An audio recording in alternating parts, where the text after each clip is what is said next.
I can't think of any issue that requires rightly dividing right now as the issue of homelessness. I can't think of any issue that we should be rightly dividing. But the issue that we should be rightly dividing, the issue that we should be dealing with, is an issue that we have not been rightly dividing, and thus we are workers who are ashamed. And God says, I see your oppression. I see the oppression of my people. I hear their cries. And so I thank you for coming this morning, because God is sending you, Moses, to do his will. Join the movement, strategize, organize, and mobilize. Remember, collective action for greater impact. Is let's stop referring to people as homeless as though they don't come from a community. He said they're houseless, but they're a part, they come from a community, they create community, and with community, we can change things. Mom and pop landlords are being replaced by corporate landlords.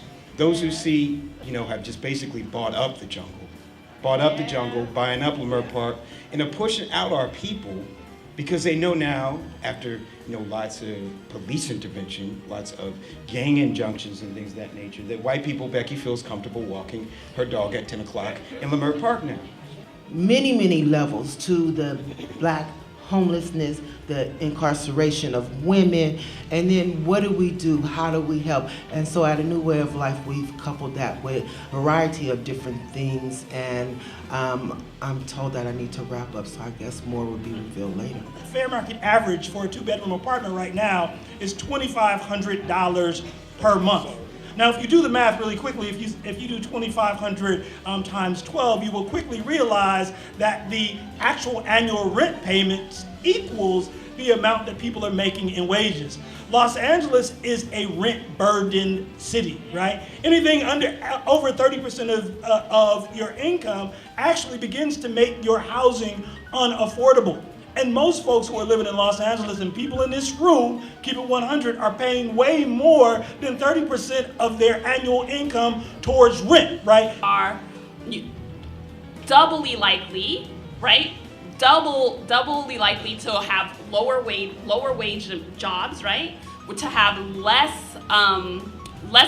promotion, less movement into higher positions.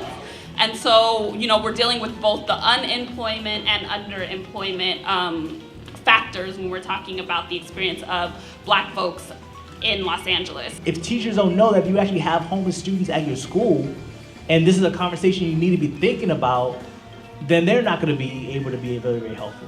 Because a lot of teachers, like I said, when I was teaching, I didn't think about homelessness, even though I experienced it personally.